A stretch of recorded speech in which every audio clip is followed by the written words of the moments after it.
Hello jama'a, for the record, saboda na fahimci ina da masoya kuma ina da maƙiya. Maƙiya ma masoya ne. I love you guys duk da kuna ƙina. Masoya, masha Allah. For the record, duk mutumin da yake musulmi, for the record, saboda bincike ko bayan rai ko ina da rai ko yanzu ko gobe, ko gano cewa ba na faɗa da addinin musulunci, ni ma musulmi ne. Kafin ma in fara wannan abin sai da na yi sallah. Ba faɗa ne ke da addini ba, kawai yanda mu muke yin addinin ƙarya ne. Duk abin da malamai, no ba duka ba. Ba duka ba, magana ta Allah ba duka ba. 70 to 80% akan abin da malamai suke gaya mana. Wallahi tallahi billahi ba haka ake yin shi ba duniya to, kuma ina da yakinin inda duk duniya ba haka ake yi ba, babu yanda za a yi, tunda Allah ya ce shi adili ne kuma baya rashin adalci, babu yanda za a ce duk duniya suna addini ba daidai ba su tafi wuta, mu kuma yan arewa mu kaɗai za mu je aljanna. Wannan maganan I will repeat it from now until I die.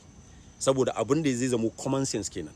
Idan kuka ce oh ai ku ba laraba kuke wa addini ba, kuna yi ne kawai saboda ku kuna addini saboda Allah ya sa ku aljanna, nice, mai addini saboda Allah ya sa mu aljanna. Amma kun san me matsalan? Yanda kake addini duk duniya kai kaɗai kake yin shi. In kuma kaga wanda yake addini irin yanda kake yi, nasa bet din 5 million naira. Duk inda ka je kaga ana addini yanda ake, kai larabawan ma da kake kwaikwaya da addini ya zo gurin su, ka je ka gwada yin addini yanda kake, ka gwada ka gani.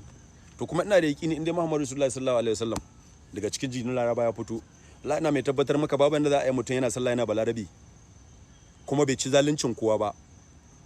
Fiyayyen halitta, jinin fiyayyen halitta ne. Sannan kai ka je ka shiga aljanna, shi kuma ya shiga wuta. Sai dai in ya riga ya barnar da dole sai ya je wuta, amma koda ibada shi bata kai taka ba, ina da yakinin balarabi yana da dama da privilege wanda za a ce shi ma a daga mai kafa. Kun san me yasa ni ce haka?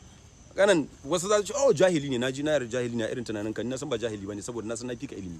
Abin da yasa ni ce haka shine, ko a gidanku ko a cikin mutane aka ce babanka yana guri, kana da yakini sai ka samu alfarma.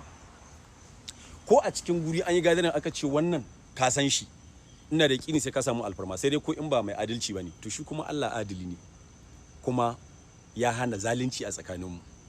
Haka zalika Muhammadu Rasulullah sallallahu alaihi wasallam adili ne kuma ya hana zalunci a tsakaninmu.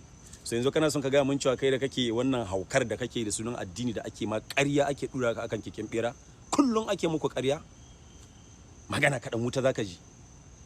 Wa ya ga ma wuta zan je?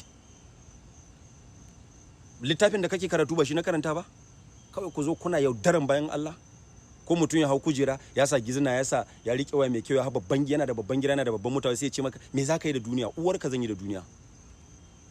Ba mu zo zama ba. Oh, uwarka muka zo yi? Ba mu zo zama ba? Kai shekara 75 80 ka ce baka zo zama ba? Su sauran mutanen duniya ba zaman suke ba?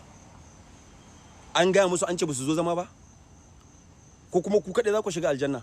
Ko kuma kai jin daɗin da kake na rayuwa, mata mai kyau, mota mai kyau, gida mai kyau, kaya mai kyau, waya mai kyau, ko kuma jin daɗin da kake na rashi wanda kake gama kada ya tashi tsaye, nemi duniyar, ya nemi lahiran, shi baya ka san ya ji daɗin rayuwar ne saboda kai kana mugu? Malamai ku ji ni, malamai yan iska fa, ba malamai na kirki ba da ku nake fa. In ina magana ku gano malamai na kirki ba da ku nake ba. Malamai yan iska masu damun mu da wuta zaka je kullun a abun nan a social media, kuma muna da yakinin sun fi mu yin barna. Be careful, be careful. Abin da muke so ku ga mana abin da Allah ya ce. Ku tunatar da mu idan mun manta. Ku koya mana da ake alwala, wasu har yanzu ba su iya ba. Ku koya mana da ake taimama.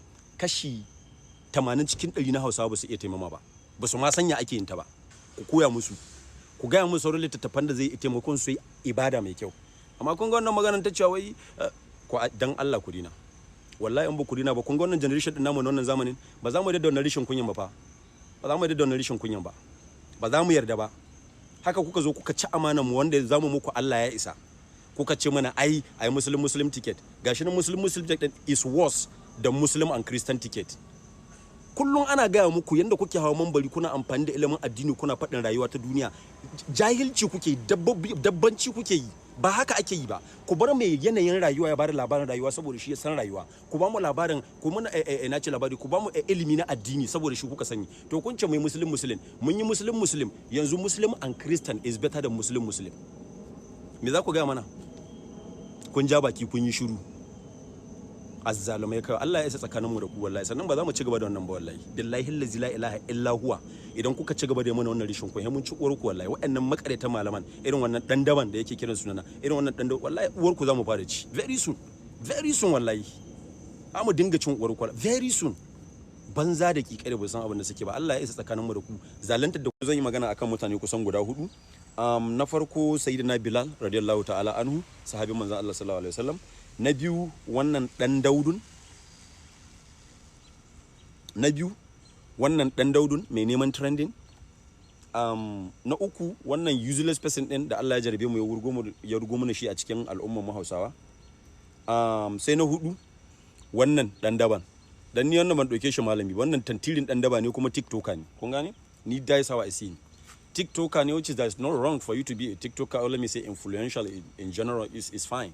Ma dai wannan gayan dan daba ne, wannan malamin dan daba ne kuma TikToker ne. Shi kuma wancan dan Daudu ne. Shi ban ma so in magana akan shi ba, amma na ga ya riƙe da abun. So I say okay, maybe yana neman trends ne, bari in kira sunan shi ma ya samu tunda abin da suke nema kenan. First of all zan yi magana akan sayyidina Bilal radiyallahu ta'ala anhu, sahabin manzon Allah ne. In synchronization with waccan maganar da na yi last time, nake cewa kamar a Laraba ba sa son mu, shi yasa na kawo maganar Bilal. Bilal sahabin manzon Allah ne wanda a cikin sahabban na manzon Allah shine muka samu labarin baki ne, kuma shine muka samu labarin yayi suna a gurin ibada ko a addinance. Littattafan da suka zo mana addini sun tabbatar mana da cewa Bilal shi kadai ne mutumin da yayi suna ne, an san shi ne ta gurin ibada. Shine mahaluki na farko da ya fara kiran sallah. Number 1 kenan. Shine ladani. Number 2 kenan. Amma guess what? Saboda baki ne, hadisi 44 ya wallafa a cikin hadisi 7,000. Sannan a cikin 44 nan guda 4 ne kai suka inganta. Bacin Muhammadu sallallahu alaihi wasallam ya bar duniya, ya wafati. Kuna labarin Bilal ba zai iya zaman a Saudiya ba, he have to move, sai da ya relocating zuwa Syria. Saboda me? Ana yunkurin kashe shi a matsayin shi na bakin fata. In ba ku yarda ba ku bincike akai. Wannan shi yake tabbatar maka da cewa akwai abubuwa da dama da suke cikin addinin musulunci waɗanda malaman mu suke tafiya Madina, ana ba su course, suna shiga cikin wannan makarantar ta Madina, ana cusa musu aqida su zo su dinga yaudaran ku anan. Saboda me? Muna da yawa, muna da kwakwalwa. Nigerian man is the most smartest person on the planet Earth. Idan ba ku sani ba ku sani. It has been confirmed. Duk duniya babu mutumin da yake da kaifin basira a kwakwalwa irin dan Najeriya. In ba ku yarda ba ku bincike akai. Su sun riga sun gano cewa idan aka bar mu za mu ci gaba. Shi yasa kullum ake ce mana kada mu taimaki kanmu sai mun mutu. Wannan abu ma akwai rinin hankali a ciki, wallahi tallahi. Wallahi akwai rinin hankali a ciki. Let it go. Kada mu taimaki kanmu sai mun mutu, amma kowa na duniya na taimakon kanshi. Har nan cikin gida Najeriya, duk wani neighbors din mu wanda ba Hausawa bane suna taimakon kansu da kansu. Sannan babu yanda suke yi su yarda cewa musulunci ko kuma Christianity ko addini in general ya hada su sun yi fada. But what about you guys? Kullun cikin fada. Yanda ya kamata ku yi amfani da kokollonku ku dinga gina infrastructure, technology ne, ko kuma kuna building wani innovation ne, ko kuma kuna kawo wasu idea. No, you don't do that. Ku dai kullun kawai wancan ya zagi manzon Allah a kashe shi, ko kuma wancan ya zagi yawa addinin shin kunya a kashe shi. Daga ku Hausawan namu musulmai har ku Kristocin namu Hausawa, duk gabaki ɗayan ku wallahi tallahi kuna da problem. Ina ruwanka da addinin mutum? Ina ruwanka? Me damuwanka da addinin mutum? Na ce a tsarin addinin da naku da namu duk cewa aka yi duk wanda ya ba daidai ba in ya ji lahira zai shiga wuta ko? To ina ruwanka da mutum? Wani ya riga addinin musulunci, kai makiyinsa ne, kuna speaking yare ɗaya, kai wani irin mahaukaci ne? Kai wani irin dakiki ne? Turawa sun ɗauko Bible sun kawo ma baki dan arewacin Najeriya ya karɓa. Mu ma musulmai an kawo mana addinin musulunci mun karɓa. Now after all this while, su waɗanda suka kawo addinin Christianity, in ka je ƙasar su za su ce maka su fa kiran Jesus ma a cikin Israel is not allowed. I don't know if you guys know that. Ba a yarda ba. In an kama ka kana kiran sunan Jesus, wallahi tallahi kai prison. Go and ask.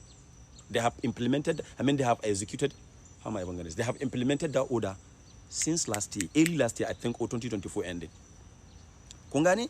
In ka je Saudi Arabia, kullun zaka ga gini suke na infrastructure.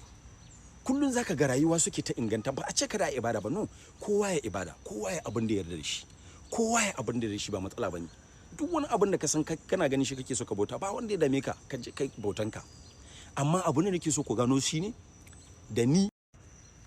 Amma abin da nake so ku gano anan shine idan kai ibadarka, nayi ibada na, muka bari Allah ya karba, ba matsala bane. Da ni da ku mu dawo mu ci gaba da gina rayuwar mu. duk duniya ku je ku yi bincike ku gani Bahaushe ne kaɗai zaka ga cewa wannan maybe sunan shi Christopher dan Adamawa ne, wannan sunan shi maybe Ahmad dan Katsina ne. Ha kawai sai ku dinga faɗa, ha kawai sai ku dinga kashe kanku. Kai kana kashe kanka akan kai kana kashe baki dan uwanka akan balarabe, shi yana kashe ka akan turawa. Are you alright? Ka taba ganin bayarabe musulmi da Kirista suna faɗa akan addini? Ba sa yi. Why are you guys different? Dole sai ka kashe wani ko kuma dole sai ka ki wani sannan za a karɓi addinin ka? Anyway, that's just by the way. So ku Hausa mu na yi wannan magana ne akan ku don ku fahimci cewa balarabi baya son mu. Ban ce ma ka bar addinin musulunci ba, ni ma shi nake. Yanzu ma kafin in fara bidiyon sai da ne sallah na gama. Amma ina son ka gano cewa balarabe ne yanzu, wallahi tallahi ko ka yarda ko kada ka yarda, duk duniya baka da maki kaman shi. Idan akwai wani mahaluki mai numfashi da ya tsani baki a duniya kaman balarabe, Allah ya kuna ni, wallahi babu shi. Shi yasa ni ba abin da ya haɗa da balarabe, ya in je in yi umarata in fito ko in je, ban taɓa yin hajji ba, ina ganin maybe this year, I'm not sure because I have a lot to deal with this year and I'm trying to sort things out. But in kana son ka je kai ibadan ka, ba wanda zai hana, ba matsala ka je ka yi. Amma fa ka gani, in ka koma ba ibadan za ka yi ba, kace za ka zauna a garin, na rantsi da Allah sai ka tsani addinin ma ba wai balarabi ba. Addinin ma sai ka dinga tunanin wai anya wannan hanyar da muke bi gaskiya ce? Saboda zaka ga waɗanda suka kawo muku addinin su ne suke tsananka kuma suke mugun soyayya da wanda ba musulmi ba. Kana London a cikin airport din Saudi Arabia aka ce ma zo, ko kuma aka ce ma ta'al, kace no, I don't understand that man, like what you talking about?